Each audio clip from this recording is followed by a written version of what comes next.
조갑제 TV 시청자 여러분 안녕하십니까? 2019년 6월 19일 제가 있는 비엔나는 5시 45분을 가리키고 있습니다.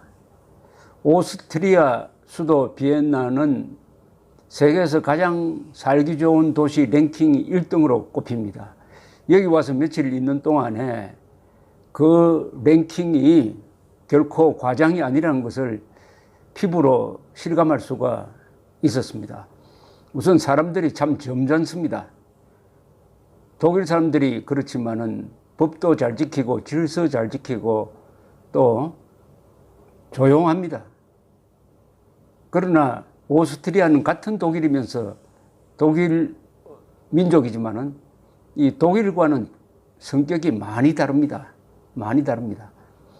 독일보다는 좀 더 조용하고 사려가 깊고 그리고 전통을 중요시하고 전쟁도 많이 했지만은 침략적이지 않다는 인상을 줍니다.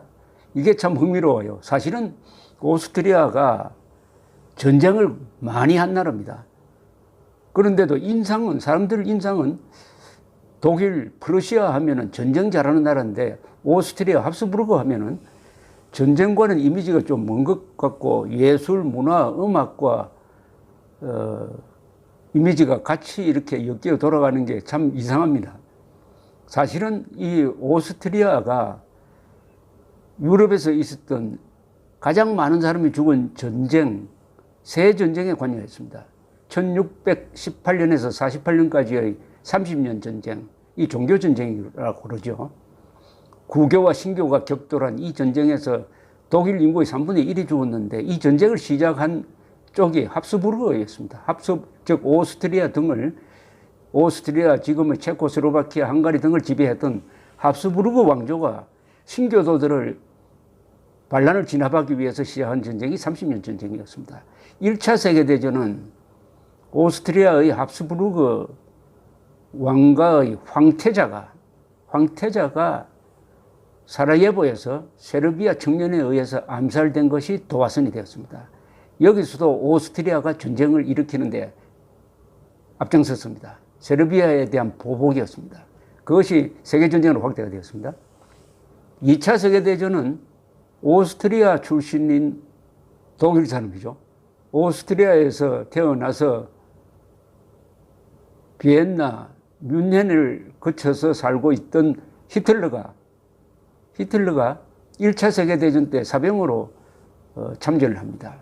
거기서 유대인들을 정오하게 되었습니다. 이 사람이 정권을 잡아서 유대인들을 쓸어버리고 저 러시아 사람들이 살고 있는 소련 지역으로 쳐들어가서 독일인들의 활동 공간을 만들어서 이 우수한 아리안족이 지배민족이 되어야 한다.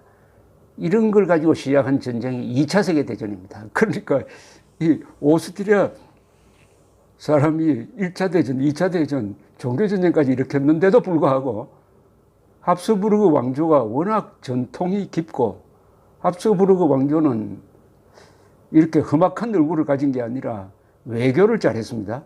또 정략 결혼을 잘 해가지고 설금설금 해가지고 유럽을 아주 식민지로 경영했던 나라입니다. 이 합스부르크 오스트리아는 유럽 이외에는 식민지가 없습니다.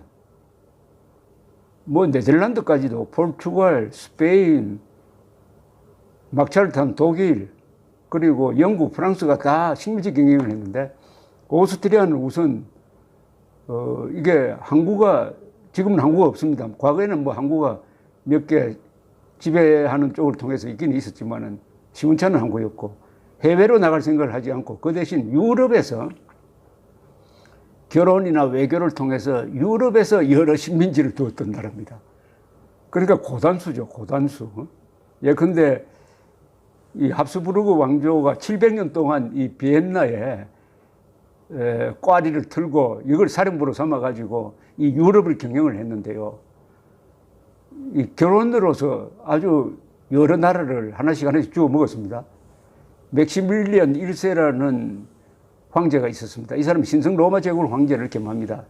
한동안 합스부르크가 한 400년 동안 신성 로마 제국 황제를 겸했기 때문에 신성 로마 제국과 오스트리아가 같은 나라라고 착각을 하고 있는데 그렇지는 않습니다. 신성 로마 제국은 오스트리아를 포함해서 독일의 여러 도시국가나 공국이나 이런 사람들이 모인 일종의 연방국가였는데, 이 신성 로마 제국은 좀 이름 근사한데 허상이 많아요. 홀리 로만 엠파이어인데, 볼테르가 이야기를 하듯이 경멸조로 이야기합니다. 18세기의 프랑스 지식인이 뭐라고 이야기하느냐. 신성 로마 제국은 신성하지도 않고 로마답지도 않고 제국답지도 않다라고 이야기합니다. 드디어 1805년에 아우스테리츠 결전에서 나폴레옹한테 진 다음에는 신성 로마 제국은 해체돼 버리고 합스부르크는 오스트리아 황제로서 1918년 1차 세계대전이 끝나서 해체될 때까지, 이 왕정이 해체될 때까지 지속이 됩니다. 맥시밀리안 1세라는 사람은 본인이 부르고뉴의 여자 뭐라 그럴까요? 지금 부르고뉴, 포도주가 많이 나는 부르고뉴가 그때 공국이었습니다. 부르고뉴 공국의 여자 계승자와 결혼을 합니다. 결혼을 해가지고, 그러니까 부르고뉴를 차지해버려요. 결혼을 했으니까, 부부가 되니까. 이제는 합스부르크 왕조가 부르고뉴를 먹는데, 이 부르고뉴가 그때 어디를 지배를 하고 있었냐면은, 지금 네덜란드, 벨기에, 룩셈부르크를 지배를 하고 있었습니다. 그래서 부르고뉴뿐만 아니라 부르고뉴가 지배하고 있던 이 네덜란드 지역까지 먹어버립니다. 그 다음에 아들을 누구한테 장가 보냈느냐 하면은, 유명한 이사벨라가 아시죠? 이사벨라는 1492년에 콜럼버스를 시켜가지고 아메리카 대륙에 상륙하도록 만든 사람이고, 한 800년 동안 계속되던 이 스페인의 수복전쟁, 이스라엘을 몰아내는 수복전쟁을 1492년에 완성합니다. 그때 그라나다를 함락시킴으로써 이슬람 세력이 물러나게 됩니다. 바로 그 이사벨라 여왕의 딸과 결혼을 시킵니다. 아들. 맥시밀리안 1세의 아들과 이사벨라 여왕의 딸이 결혼을 하니까 이제는 또 어떻게 됐냐? 스페인을 합스부르크가 지배하게 됩니다. 스페인을 합스부르크가 지배하게 돼요. 그 다음에 이 스페인이 나중에는 옆에 있는 포르투갈까지, 그 해양 강국인 포르투갈까지 한때 한 몇십 년 동안 병합을 해버립니다. 자, 이렇게 되니까 이 맥시밀리안 1세의 후계자가 누구냐? 이 카를로스 1세, 스페인 왕으로서는 카를로스 1세, 신성 로마 제국 황제로서는 칼 5세로 불리는 사람이 합스부르크의 정통을 이어갈 때, 이 사람이 신성 로마 제국 황제도 됩니다만은, 이 사람이 통치했던 영토가 어떻게 되는지 제가 한번 꼽아보겠습니다. 우선 오스트리아, 그리고 독일의 상당 부분, 그리고 헝가리 일부, 그 다음에 이탈리아의 시실리, 그리고 이탈리아 북쪽의 몇 개, 다음에 부르고뉴, 다음에 네덜란드, 다음에 스페인, 포르투갈, 이렇게 되다 보니까 스페인이 아메리카 대륙에서 그때 막 식민지 개척을 하고 있었습니다. 그러니까 북아메리카, 남아메리카, 드디어 마젤란이 필리핀까지 가죠. 필리핀. 이렇게 거대한 제국을 합스부르크 왕조가 다스리게 됩니다. 그러다가 어떻게 됐냐? 이 카를로스 1세군요. 카를로스 1세가 죽으면서 또 갈라져요. 합스부르크 왕조가 또 갈라집니다. 그래서 동생은 펠리페 2세가 돼가 스페인을 다스립니다. 다스려요. 그 다음에 아들입니다. 아들. 펠리페 2세는 칼로스의 아들이고, 동생이 페르디난드라는 사람은 이 오스트리아와 이 중부 유럽을 다스리게 되죠. 이렇게 해서 갈라집니다. 하여튼 전성기가 16세기입니다. 16세기. 합스부르크의 정성기는 16세기입니다. 거의 대부분이 결혼에 의해서 이렇게 연방국가처럼 만들어버린 거죠. 그 정도로 이 결혼 정책을 잘 쓰니까 합스부르크의 오랜 궁전이 호프부르크라는 세계에서 가장 큰 궁전이 비엔나 한복판에 있습니다. 거기 가면은 시시 박물관이라고 있는데 이분은 엘리자베스란 이름을 가진 엠프레스, 그러니까 황비라 그러죠. 황제의 비다 해가 왕비가 아니라 황비, 이 사람이 암살된 사람인데 그분의 이 거처가 박물관으로 되어가지고 아주 호화찬란한 가구가 많이 진열되어 있는 걸 오늘 제가 구경을 하고 왔습니다. 그리고 여기에 있는 문화사 미술관으로 불리는 미술관에 들어가 보면 세계에서 4번째로 수장품이 많다는 데인데 거기 가서 오늘 그림 한 그림 앞에서 제가 한동안 보다가 왔습니다. 마리 앙투아네트의 초상화가 거기 걸려져 있었습니다. 참 비극적인 죽음을 맞은 사람이죠. 프랑스 루이 16세의 왕비가 되었죠. 마리 앙투아네트의 어머니는 마리아 테레사랍니다. 테레사. 오스트리아의 여왕이었어요. 여왕. 그 마지막 딸, 가장 어린 딸이었습니다.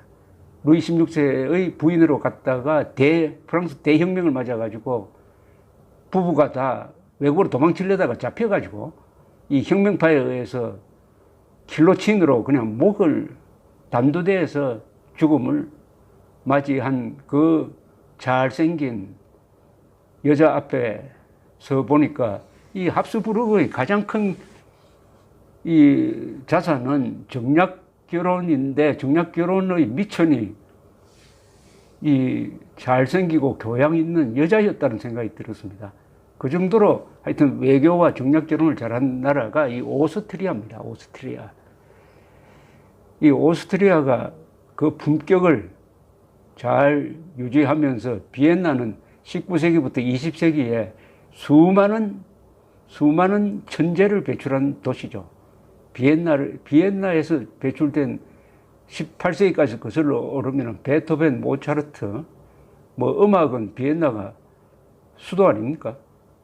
세계의 수도 아닙니까? 이 음악으로 따지면 우리하고도 관계가 있어요. 리하르트 슈트라우스의 제자가 아닉테시였습니다. 아닉테시가 바로 애국가를 작곡한 분 아닙니까? 그리고 무엇보다도 오스트리아 인연을 따진다면은 초대 대통령 이승만 대통령의 부인인 프란체스카 여사죠. 프란체스카 여사가 이 비엔나 출신입니다. 집안이 아주 좋은 사람이었어요. 이 제조업을 하는 분이었습니다. 아버지가. 딸만 3사람이 있었어요. 그런데 프란체스카 여사는 결혼을 했다가 이혼을 한 상태에서 1933년에 어디를 여행을 했느냐 하면은 제네바로 여행을 했습니다. 어머니와 함께. 그때 제네바에 왔던 사람이 이승만이었습니다. 나이가 50을 넘었습니다. 그때 1차 세계대전 이후에 세계 평화를 관리하기 위해서 국제연맹이라는 조직이 하나 만들어졌습니다. 미국 주도로 윌슨 대통령의 주도로 국제연맹을 만들었는데 정작 미국에서는 비준을 받지 못해가지고 미국이 여기에 국제연맹에 가입을 하지 않음으로써 사실은 유명무실하게 돼버립니다. 그 쓰라린 체험을 가지고 프랑클린 루즈벨트 대통령이 2차 세계대전을 끝내면서 만든 게 유엔이죠. 국제연맹의 실패를 딛고 만든 조직이 유엔이고 그 유엔 덕분에 우리가 6.25 남침 때 살았습니다. 그런데 이승만이 그때 왜 국제연맹이 본부가 있는 제네바로 왔느냐 하면은 독립운동을 청원하기 위해서 왔어요. 그때는 만주사변이 일어나고 있었는데 만주의 사정을 국제연맹에 호소를 하고 한국의 독립을 호소하기 위해서 왔는데 어느 호텔에 갔더니 그것도 레만 호수, 제네바에 있는 호수가 유명한 레만 호수입니다. 레만 호수에 있는 호텔에 갔는데 손님이 많아서 이 웨이트가 이승만을 합석을 시켰어요. 그러니까 프란체스카 여사와 어머니와 세 사람이 합석을 했습니다. 거기서 대화가 오가기 시작했습니다. 이 프란체스카 여사는 오스트리아 독일 사람 여자분이 다 그렇지만은 아주 일꾼입니다. 일꾼. 가정일도 잘하고, 그리고 무엇보다도 이분은 외국어에 뛰어난 사람이었어요. 프란체스카 여사는 영어, 독일어는 물론이고 영어 통역까지 했던 사람이고, 또 타자를 잘 치고 부지런한 여성이었습니다. 눈이 반짝반짝하고, 그 프란체스카 여사의 사진을 보면 단단하게 보이지 않습니까? 독일 여성. 그래서 만났는데 아주 대화를 하다가 보니까 아주 첫눈에 반했습니다. 첫눈에 반했는데 일을 통해서 두 사람이 가까워지게 되었습니다. 첫 만남 이후에 그 다음에 프란체스카 여사가 신문에 보니까 이 이승만 인터뷰 기사가 실려 있는 거예요. 그것을 스크랩 해가지고 이승만이 묵고 있는 호텔에 갖다 줍니다. 그걸 통해서 두 사람이 서로 다시 만나고, 이승만은 독립투쟁의 동지로서 이 손발이 필요했던 사람이에요. 그래서 그 2년 뒤에 결혼을 하게 됩니다. 이승만 대통령은 결혼에 상당히 이승만을 밀어주던 재미교포가 좀 거부감을 느꼈다고 합니다. 그러나 워낙 이 영리한 분이니까 프란체스카 여사의 동지적 결속이 이루어지고, 이승만 대통령이 자판 인사이드 아웃이라는 책을 1941년에 쓰게 되는데, 그것은 옆에서 이 프란체스카 여사가 많이 도왔습니다. 또 최근에 기파락이라는 출판사에서 프란체스카의 난중일기라는 책이 나왔습니다. 이게 뭐냐면은 1950년 6월 25일 6.25 사변이 일어난 이후 약 1년 동안 프란체스카 여사가 이승만 옆에 붙어가지고 이승만의 일거수일투족을 기록한 아주 중요한 문서입니다. 이승만 대통령이 결정적 순간에 어떤 고민을 했고 어떤 인간적 면모를 보였느냐, 저는 이순신의 난중일기에 못지않는 기록문학이라고 생각을 하고, 이건 역사성이 있습니다. 이승만을 미워하니까 이런 책까지도 지금 많은 사람들이 읽고 있는데, 이번에 기파랑에서 재출간을 했으니까 꼭 읽어보시도록 제가 권해드립니다. 이승만, 너 살아있는 이승만이란 위대한 지도자의 아주 겸허한, 너무나 소박한, 너무나 인간적인 면모를 알 수 있게 하는 책입니다.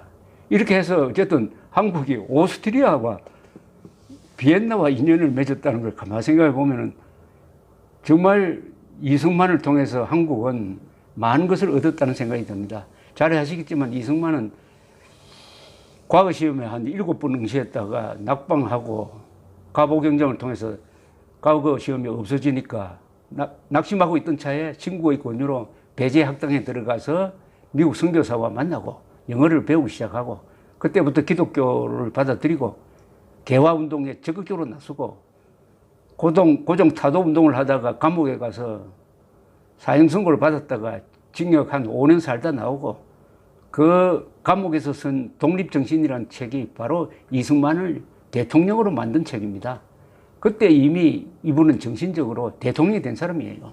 그래서 미국에 가서 미국의 3대 명문학교, 조지 워싱턴 대학에서 학사, 하버드에서 석사, 프린스턴에서 박사학위를 받음으로써 미국의 최고 엘리트와 어깨를 함께하는, 그리고 유명한 논문, 전시 중립에 관한 논문으로서 박사학위를 받았습니다.